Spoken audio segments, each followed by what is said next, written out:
ਦਰਸ਼ਕੋ break ਤੋਂ ਬਾਅਦ ਤੁਹਾਡਾ ਨਿੱਘਾ ਸਵਾਗਤ ਹੈ। ਸੋ ਅੱਜ ਦੇ ਜੋ ਅਹਿਮ ਇਸ਼ੂ ਸਨ ਉਹਨਾਂ ਵਿੱਚੋਂ ਅੱਜ ਦਾ ਜੋ ਥਰਡ ਇਸ਼ੂ ਸੀ, ਜਿਸ ਤਰ੍ਹਾਂ ਕਿ ਉੱਤਰਾਖੰਡ ਦੇ ਮੁੱਖ ਮੰਤਰੀ ਨੇ ਕਿਹਾ ਕਿ ਗਾਂ ਹੀ ਇੱਕ ਅਜਿਹਾ ਜਾਨਵਰ ਹੈ ਜੋ ਆਕਸੀਜਨ ਛੱਡਦਾ ਹੈ। ਬੱਲੇ ਬੱਲੇ। ਸੋ ਆਈ ਹੋਪ ਤੁਹਾਨੂੰ ਸਾਰੇ ਹੀ ਜੋ ਅੱਜ ਦੇ ਜੋ ਅਹਿਮ ਇਸ਼ੂ ਸਨ ਉਹ ਤੁਹਾਨੂੰ ਸਾਰਿਆਂ ਨੂੰ ਪਸੰਦ ਆਏ ਹੋਣਗੇ। ਸੋ ਅੱਜ ਦਾ ਵਿਚਾਰ ਹੈ, ਜਿਸ ਤਰ੍ਹਾਂ ਕਿ ਗੁਰਬਾਣੀ ਵਿਚਾਰ ਗੁਰਮਤਿ ਵਿਚਾਰਾਂ ਅਸੀਂ ਤੁਹਾਡੇ ਨਾਲ ਸਾਂਝੀਆਂ ਕਰਦੇ ਹਾਂ ਨਾ, ਹਮੇਸ਼ਾ ਤਰ੍ਹਾਂ ਅੱਜ ਵੀ ਕਰਾਂਗੇ। ਸੋ ਤੁਸੀਂ ਇਸ ਤਰ੍ਹਾਂ ਹੀ ਬਣੇ ਰਹਿਣਾ। ਦੇਖਣ ਸੁਣਨ ਲਈ ਤੁਹਾਡਾ ਸਭ ਦਾ ਬਹੁਤ ਬਹੁਤ ਸ਼ੁਕਰੀਆ। ਜੀਰਾ ਸਾਹਿਬ ਕੀ ਕਹਿਣਾ ਚਾਹੋਗੇ? ਦੇਖੋ, ਇੱਕ ਲਫ਼ਜ਼ ਜਿਹਨੂੰ ਅਸੀਂ ਜ਼ਿਆਦਾ ਅਰਦਾਸ, ਜਿਹਦਾ ਮਤਲਬ ਰਿਕੁਐਸਟ, ਬੇਨਤੀ, ਗੁਜ਼ਾਰਿਸ਼ ਕੀਤਾ ਜਾਂਦਾ ਹੈ, ਤੇ ਸਾਡੇ ਲਹਿੰਦੇ ਪੰਜਾਬ ਦੇ ਵਿੱਚ ਇਸ ਦੇ ਲਈ ਲਫ਼ਜ਼ ਦੁਆ ਹੁੰਦਾ ਹੈ ਜੀ, ਕਿ ਜੀ ਸਾਡੇ ਲਈ ਦੁਆ ਕਰੋ, ਜਾਂ ਅਸੀਂ ਕਹਿੰਦੇ ਹਾਂ ਜੀ ਰੱਬ ਅੱਗੇ ਅਰਦਾਸ ਕਰੋ।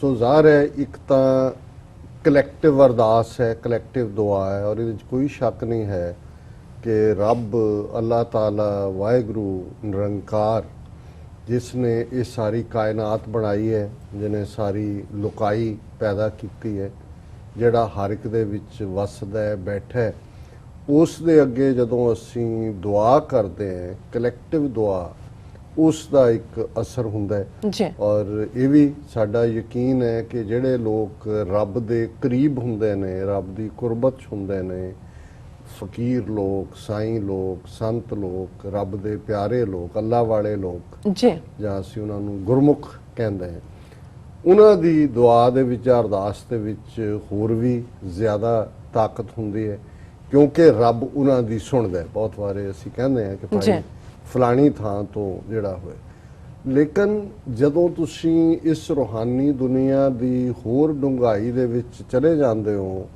ਤੇ ਇੱਕ ਸਟੇਜ ਉਹ ਵੀ ਹੁੰਦੀ ਹੈ ਜਿਹਦੇ 'ਚ ਇਹ ਹੁੰਦਾ ਹੈ ਵੀ ਤੁਸੀਂ ਕਿਸ ਤੋਂ ਮੰਗਣੇ ਤੇ ਕਿਹਨੂੰ ਸੁਣਾਣੇ। ਜ਼ਾਹਰ ਹੈ ਜਦੋਂ ਅਸੀਂ ਦੁਆ ਕਰਦੇ ਹਾਂ, ਇੱਕ ਤਾਂ ਚੁੱਪ ਦੁਆ ਹੈ, ਤੁਸੀਂ ਕਿਸੇ ਦਾ ਦਰਦ ਦੇਖਿਆ, ਤੁਸੀਂ ਕਿਸੇ ਨੂੰ ਦੇਖਣ ਗਏ, ਉਹ ਬਿਮਾਰੀ ਦੀ ਹਾਲਤ 'ਚ ਹੈ, ਤਕਲੀਫ ਦੇ ਵਿੱਚ ਹੈ, ਤੁਹਾਡੀਆਂ ਅੱਖਾਂ ਬੰਦ ਹੋਈਆਂ, ਤੁਸੀਂ ਕਹਿੰਦੇ ਹੋ ਕਿ ਵੀ ਹੇ ਰੱਬ, ਹੇ ਵਾਹਿਗੁਰੂ, ਯਾ ਅੱਲਾ, ਇਹਨੂੰ ਇਸ ਤੋਂ ਸੁਰਖਰੂ ਕਰ, ਇਸ ਤੋਂ ਇਹਨੂੰ ਨਿਜਾਤ ਦਵਾ। ਉਹਨੇ ਤੁਹਾਨੂੰ ਕਿਹਾ ਨਹੀਂ, ਤੁਸੀਂ ਦੁਆ ਕਰੋ, ਤੁਹਾਡੇ ਆਪਣੇ ਅੰਦਰੋਂ ਹੀ ਇਹ ਨਿਕਲਿਆ ਕਿ ਵੀ ਇਸ ਤੋਂ, ਔਰ ਉਸ ਦਾ ਉਹਦੇ ਤੋਂ ਛੁਟਕਾਰਾ ਹੋ ਗਿਆ, ਜਿਵੇਂ ਵੀ ਹੋਇਆ। ਇੱਕ ਤਾਂ ਉਹ ਪਾਰਟ ਹੈ। ਦੂਸਰਾ ਜਿਹੜਾ, ਜਿਵੇਂ ਅਸੀਂ ਸ਼ੁੱਕਰਵਾਰ ਦੇ ਪ੍ਰੋਗਰਾਮ ਦੇ ਵਿੱਚ ਸਲੋਕ ਵਾਰਾਂ ਤੇ ਵਧੇਕ, ਜਿਹੜੀ ਗੁਰੂ ਗ੍ਰੰਥ ਸਾਹਿਬ ਦੇ ਅਖੀਰ ਦੇ ਵਿੱਚ ਜਿਹੜੇ ਸਲੋਕ ਮੁੱਖ ਬਾਣੀਆਂ ਦੇ ਵਿੱਚ ਨਹੀਂ ਸਨ, ਉਹਨਾਂ ਨੂੰ ਇੱਕ ਥਾਂ ਤੇ ਇਕੱਠੇ ਕੀਤਾ ਪੰਜਵੇਂ ਪਾਤਸ਼ਾਹ ਨੇ। ਉਹਦੇ ਚੋਂ ਅਸੀਂ ਇੱਕ ਜਾਂ ਦੋ ਸਲੋਕ ਸ਼ੁੱਕਰਵਾਰ ਨੂੰ ਇਸ ਬਾਣੀ ਚੋਂ ਲੈਂਦੇ। ਪਰ ਅੱਜ ਦਾ ਜਿਹੜਾ ਸਲੋਕ ਨੰਬਰ 58 ਮੈਂ ਚੁਣਿਆ ਵਿਚਾਰ ਦੇ ਲਈ, ਉਸ ਦੇ ਵਿੱਚ ਦੋ ਥਾਟ ਜਿਹੜੇ ਨੇ ਉਹ ਬੜੀ ਪ੍ਰੋਮੀਨੈਂਟਲੀ, ਪ੍ਰਮੁਖਤਾ ਦੇ ਨਾਲ ਜਿਹੜੇ ਨੇ ਉਹ ਚੱਲਦੇ ਨੇ।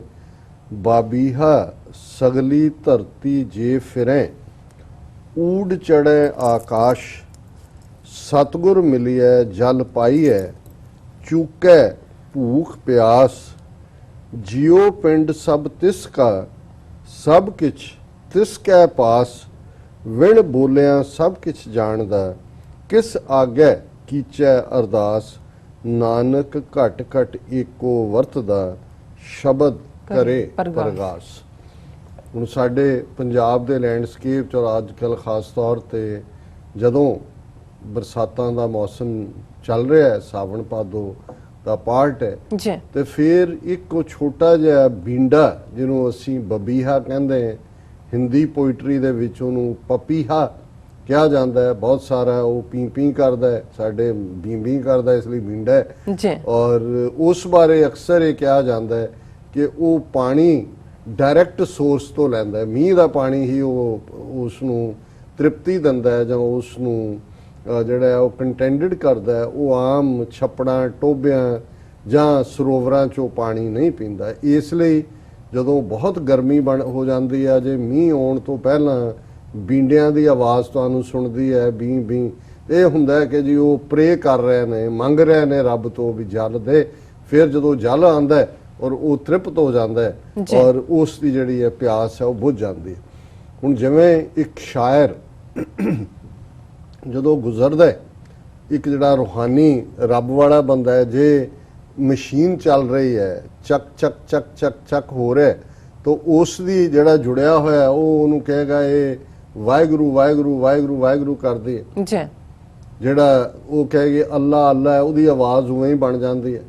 ਹੁਣ ਜਦੋਂ ਘੜੀ ਚੱਲੀ, ਕਲੌਕ ਤੋਂ ਜ਼ਾਹਰ ਹੈ ਘੜੀ ਦੀ ਟਿਕ ਟਿਕ ਟਿਕ ਟਿਕ, ਉਹਦੇ ਤੇ ਕਿਸੇ ਨੇ ਗੀਤ ਲਿਖਿਆ ਕਿ ਘੜੀ ਇਹ ਕਹਿੰਦੀ ਟਿਕ ਟਿਕ ਜਾ, ਐਵੇਂ ਨਾ ਤੂੰ ਸਮਾਂ ਗਵਾ ਜੀ। ਕਿ ਵੀ ਜਿਹੜੀ ਹੁਣ ਟਿਕ ਟਿਕ ਟਿਕ ਕਹਿੰਦੇ ਕਿ ਸਾਨੂੰ ਅੰਦਰ ਨੂੰ ਕਹਿ ਰਹੇ ਵੀ ਟਿਕ ਜਾ, ਮਨ ਦਾ ਟਿਕਾ ਹੋਣਾ ਵੀ ਘੜੀ ਇਹ ਕਹਿੰਦੀ ਟਿਕ ਟਿਕ ਜਾ, ਐਵੇਂ ਨਾ ਤੂੰ ਸਮਾਂ ਗਵਾ, ਐਵੇਂ ਨਾ ਵਕਤ ਜ਼ਾਇਆ ਕਰ। ਸੋ ਇਹ ਜ਼ਾਹਰ ਹੈ ਕਿ ਜਦੋਂ ਬਾਹਰ ਬਹੁਤ ਖੁਸ਼ੀ ਦੀਆਂ ਵੀ ਕੋਈ ਗੱਲਾਂ ਹੋ ਰਹੀਆਂ ਹੋਣ, ਤੁਹਾਡੇ ਅੰਦਰ ਕੁਝ ਹੋਰ ਹੈ, ਉਹ ਵੀ ਤੁਹਾਡੇ ਸਿਰ 'ਚ ਥੋੜੇ ਵਾਂਗ ਵੱਜ ਰਹੀਆਂ ਹੁੰਦੀਆਂ ਕਿ ਬੰਦ ਕਰੋ ਇਹ, ਭਾਵੇਂ ਮਿਊਜ਼ਿਕ ਹੀ ਵੱਜ ਰਿਹਾ ਹੋਵੇ। ਸੋ ਜ਼ਾਹਰ ਹੈ ਕਿ ਤੁਹਾਡੇ ਅੰਦਰ ਦੀ ਹਾਲਤ ਹੀ ਰਿਫਲੈਕਟ ਕਰਦੀ ਹੈ ਦੂਸਰੇ ਪਾਸੇ।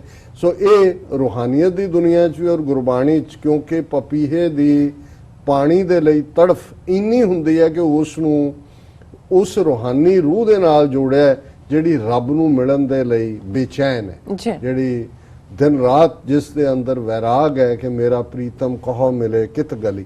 ਔਰ ਇਹੀ ਜਿਹੜੀ ਬਬੀਹੇ ਨੂੰ ਜਿਵੇਂ ਡਾਇਰੈਕਟ ਸੋਰਸ ਰੇਨ ਤ੍ਰਿਪਤ ਕਰਦੀ ਹੈ, ਇਸੇ ਤਰ੍ਹਾਂ ਜਦੋਂ ਤੁਹਾਡੇ ਅੰਦਰਲਾ ਵੈਰਾਗ ਦੀਆਂ ਕਾਂਗਾਂ ਇਸ ਹੱਦ ਤੱਕ ਹੋ ਜਾਂਦੀਆਂ ਨੇ ਕਿ ਰੱਬ ਜਿਹੜਾ ਹੈ ਉਹ ਤ੍ਰਿਪਤ ਉੱਠ ਕੇ ਤੁਹਾਡੇ ਅੰਦਰ ਆ ਵਸਦਾ ਹੈ ਤੇ ਤੁਹਾਨੂੰ ਤ੍ਰਿਪਤ ਕਰ ਦਿੰਦਾ ਹੈ, ਤੇ ਫਿਰ ਤੁਹਾਡੇ ਅੰਦਰ ਦੀ ਜਿਹੜੀ ਭੁੱਖ ਪਿਆਸ ਸਭ ਖਤਮ ਹੋ ਜਾਂਦੀ ਹੈ। ਸੋ ਸ਼ਲੋਕ ਦਾ ਪਹਿਲਾ ਹਿੱਸਾ ਇਸ ਨਾਲ ਜੁੜਿਆ ਹੋਇਆ ਹੈ, ਬਾਬੀਹਾ ਸਗਲੀ ਧਰਤੀ ਜੇ ਫਿਰੈ, ਊੜ ਚੜੇ ਆਕਾਸ਼, ਸਤਗੁਰ ਮਿਲਿਆ ਜਲ ਪਾਈਐ, ਚੂਕੈ ਭੂਖ ਪਿਆਸ।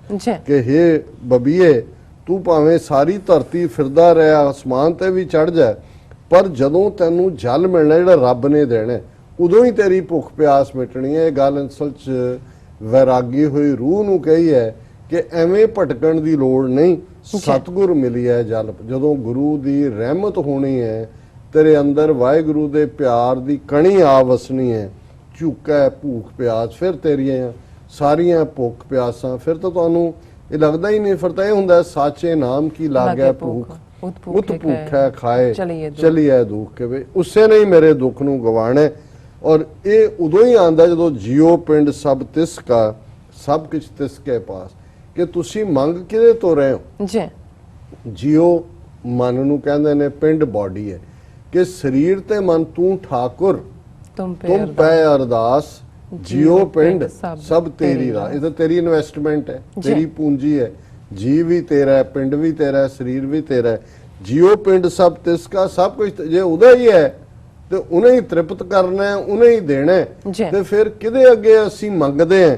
ਵਿਣ ਬੋਲਿਆ ਸਭ ਕੁਝ ਜਾਣਦਾ, ਕਿਸ ਆਗੇ ਕੀਚੇ ਅਰਦਾਸ। ਹੁਣ ਇਹ ਇੱਕ ਬੜੀ ਅਹਿਮੀਅਤ ਵਾਲੀ ਗੱਲ ਹੈ ਕਿ ਜੇ ਅਸੀਂ ਨਾ ਵੀ ਮੰਗੀਏ ਫਿਰ ਵੀ ਉਹਨੂੰ ਪਤਾ ਹੈ ਸਾਨੂੰ ਕੀ ਚਾਹੀਦਾ, ਤੇ ਜੇ ਉਹਨੂੰ ਨਹੀਂ ਪਤਾ ਫਿਰ ਉਹ ਰੱਬ ਕਿਵੇਂ ਹੋਇਆ? ਬਿਲਕੁਲ, ਰੱਬ ਤਾਂ ਉਹੀ ਹੈ ਜਿਹੜਾ ਕੱਟ ਕੱਟ ਕੇ ਅੰਤਰ ਕੀ ਜਾਣਤ, ਭਲੇ ਬੁਰੇ ਕੀ ਪੀਰ ਪਛਾਣ। ਪੀਰ ਹੈ ਪੀੜ, ਕਿ ਕੌਣ ਭਲਾ ਕੌਣ ਬੁਰਾ, ਉਸ ਪੀੜ ਨੂੰ ਪਛਾਣਦਾ ਹੈ। ਇਸ ਲਈ ਕਿ ਵਿਣ ਬੋਲਿਆ ਸਭ ਕੁਝ ਜਾਣਦਾ, ਕਿਉਂਕਿ ਉਹਨੂੰ ਤਾਂ ਸੁਣਾਉਣ ਦੀ ਲੋੜ ਹੀ ਨਹੀਂ ਹੈ। ਫਿਰ ਸੁਣਾਉਂਦੇ ਤਾਂ ਅਸੀਂ ਆਪਣੇ ਆਪ ਨੂੰ ਹੀ ਹੁੰਦੇ ਆ, ਆਪਣੇ ਆਪ ਨੂੰ ਹੀ ਰਿਮਾਈਂਡ ਕਰਵਾ ਰਹੇ ਹੁੰਦੇ। ਉਹਨੂੰ ਤਾਂ ਇਹ ਪਤਾ ਹੈ ਕਿ ਭਾਈ ਕਿਹਨੂੰ ਕਦੋਂ ਕੀ ਚਾਹੀਦਾ। ਬਿਲਕੁਲ, ਔਰ ਇਹੀ ਕਾਰਨ ਹੈ ਕਿ ਜਿਹੜੇ ਬਿਲਕੁਲ ਰੱਬ ਦੇ ਨਾਲ ਜੁੜ ਜਾਂਦੇ ਨੇ, ਉਹ ਤਾਂ ਉਹਨਾਂ ਨੂੰ ਤਾਂ ਕੋਈ ਲੋੜ ਹੀ ਨਹੀਂ ਹੁੰਦੀ ਕਿਸੇ ਕੋਈ ਚੀਜ਼ ਕਹਿਣ ਦੀ। ਉਹਨਾਂ ਨੂੰ ਤਾਂ ਇਹ ਪਤਾ ਹੁੰਦਾ ਹੈ ਕਿ ਭਾਈ ਸਿਰ ਸਿਰ ਰਿਜਕ ਸੰਭਾਹੇ ਠਾਕੁਰ। ਇਹ ਉਸ ਹਾਲਤ ਲਈ ਹੈ ਕਿ ਹਰ ਇੱਕ ਦਾ ਰਿਜਕ ਰੱਖਿਆ ਹੋਇਆ ਰੱਬ ਨੇ, ਮੈਨੂੰ ਤਾਂ ਕੋਈ ਲੋੜ ਹੀ ਨਹੀਂ ਹੈ, ਮੈਂ ਤਾਂ ਜਿਹੜਾ ਉਸ ਦੇ ਸਮਰਪਿਤ ਹੈ। ਔਰ ਉਸ ਨੇ ਔਰ ਇਸੇ ਨੂੰ ਹੀ ਭਾਈ ਵੀਰ ਸਿੰਘ ਹੋਰਾਂ ਨੇ ਇੱਕ ਨਿੱਕੇ ਕਵਿਤਾ ਦੇ ਵਿੱਚ ਬੰਦ ਕੀਤਾ ਕਿ ਪੱਲੇ ਕਦੀ ਨਾ ਬੰਨ੍ਹਦੇ ਪੰਛੀ ਤੇ ਦਰਵੇਸ਼, ਜਿਨ੍ਹਾਂ ਤੱਕਿਆ ਰੱਬ ਤੇ ਤਿਨਾ ਰਿਜਕ ਹਮੇਸ਼। ਕਿ ਪੰਛੀਆਂ ਨੇ ਕਦੇ ਪੰਛੀ ਆਪਣੇ ਬੱਚੇ ਬੱਚੀਆਂ ਦੇ ਆਲਣੇ ਬਣਾ ਕੇ ਦਿੰਦੇ ਨੇ। ਹੁਣ ਸਾਨੂੰ ਤਾਂ ਫਿਕਰ ਹੁੰਦਾ ਨਾ ਜੀ ਅਸੀਂ ਘਰ ਬਣਾਉਣਾ ਹੈ, ਸਾਡਾ ਮੁੰਡਾ ਸਾਡੀ ਕੁੜੀ ਜੇ ਨਾ ਹੋਇਆ ਕੀ ਕਰਨਗੇ। ਕਦੇ ਪੰਛੀਆਂ ਨੇ ਸੋਚਿਆ ਕਿ ਵੀ ਉਹ ਤਾਂ ਸਿਰਫ ਉਹਨੂੰ ਉੱਡਣਾ ਸਿਖਾਉਂਦੇ ਨੇ। ਜਦੋਂ ਉਹਨਾਂ ਦੇ ਖੰਭ ਨਿਕਲ ਆਉਂਦੇ ਨੇ, ਆਲਣੇ ਦੇ ਨੇੜੇ ਲਿਆਉਂਦੇ ਨੇ, ਧੱਕਾ ਦਿੰਦੇ ਨੇ ਵੀ ਫੁਰ ਕਰਕੇ ਉੱਡ ਗਏ, ਵੀ ਜਾਓ ਆਪਣਾ ਘਰ ਬਣਾਓ। ਸੋ ਇਸੇ ਤਰ੍ਹਾਂ ਜਿਹੜੇ ਦਰਵੇਸ਼ ਜਿਹੜੇ ਰੱਬ ਦੇ ਰਸਤੇ ਤੇ ਤੁਰੇ ਹੋਏ ਉਹਦੇ ਦਰ ਤੇ ਬੈਠੇ ਨੇ, ਪੱਲੇ ਕਦੀ ਨਾ ਬੰਨ੍ਹਦੇ ਪੰਛੀ ਤੇ ਦਰਵੇਸ਼, ਜਿਨ੍ਹਾਂ ਤਕੀਆ ਰੱਬ ਤੇ ਨਾ ਰਿਜਕ ਹਮੇਸ਼। ਜੀ ਉਹਨੂੰ ਪਤਾ ਹੈ ਵੀ ਰਾਜ਼ਕ ਰੱਬ ਹੈ। ਅਖੀਰ ਚ ਗੁਰੂ ਸਾਹਿਬ ਫਰਮਾਉਂਦੇ ਨੇ, ਨਾਨਕ ਘਟ ਘਟ ਏਕੋ ਵਰਤਦਾ, ਸ਼ਬਦ ਕਰੇ ਪ੍ਰਗਾਸ। ਕਿ ਉਹ ਵਾਹਿਗੁਰੂ ਹਰ ਦਿਲ ਦੇ ਵਿੱਚ ਵਸਦਾ ਹੈ। ਉਸ ਵਾਹਿਗੁਰੂ ਦਾ ਨਾਂ, ਉਸ ਅੱਲਾ ਮੀਆਂ ਦਾ ਨਾਂ, ਇਹ ਹਰ ਇੱਕ ਥਾਂ ਤੇ ਚਾਨਣ ਕਰਦਾ ਹੈ। ਜੀ ਪਰ ਜੇ ਕਮੀ ਹੈ ਤਾਂ ਸਾਡੇ ਫੇਥ ਦੀ ਹੈ, ਸਾਡੇ ਈਮਾਨ ਦੀ ਹੈ, ਸਾਡੇ ਵਿਸ਼ਵਾਸ ਦੀ ਹੈ, ਸਾਡੀ ਕਮਾਈ ਦੀ ਹੈ ਕਿ ਅਸੀਂ ਕਹਿੰਦੇ ਹਾਂ ਕਿ ਅਸੀਂ ਰੱਬ 'ਚ ਯਕੀਨ ਰੱਖਣ ਵਾਲੇ ਹਾਂ, ਜੀ ਅਸੀਂ ਰੱਬ ਦੇ ਬੰਦੇ ਬੰਦੀਆਂ, ਪਰ ਅਸੀਂ ਹਾਂ ਨਹੀਂ। ਜੇ ਯਕੀਨ ਹੋਏ ਰੱਬ ਦੇ ਉੱਤੇ, ਔਰ ਅਕਸਰ ਜਿਵੇਂ ਮੈਂ ਕਹਿੰਦਾ ਕਿ ਮੀਂਹ ਨਹੀਂ ਸੀ ਪੈ ਰਿਹਾ, ਲੋਕ ਇਕੱਠੇ ਹੋਏ ਕਿ ਜੀ ਦੁਆ ਕਰਨੀ ਹੈ, ਹਜ਼ਾਰਾਂ ਲੋਕ ਆ ਗਏ, ਔਰ ਜਿਹੜਾ ਫਕੀਰ ਹੈ ਉਹਨੇ ਕਿਹਾ ਜੀ ਬਿਲਕੁਲ ਤੁਹਾਡਾ ਰੱਬ ਤੇ ਕੋਈ ਯਕੀਨ ਨਹੀਂ ਹੈ। ਜੀ ਉਹਨਾਂ ਨੇ ਕਿਹਾ ਜੀ ਅਸੀਂ ਈਮਾਨ ਵਾਲੇ ਲੋਕ ਹਾਂ।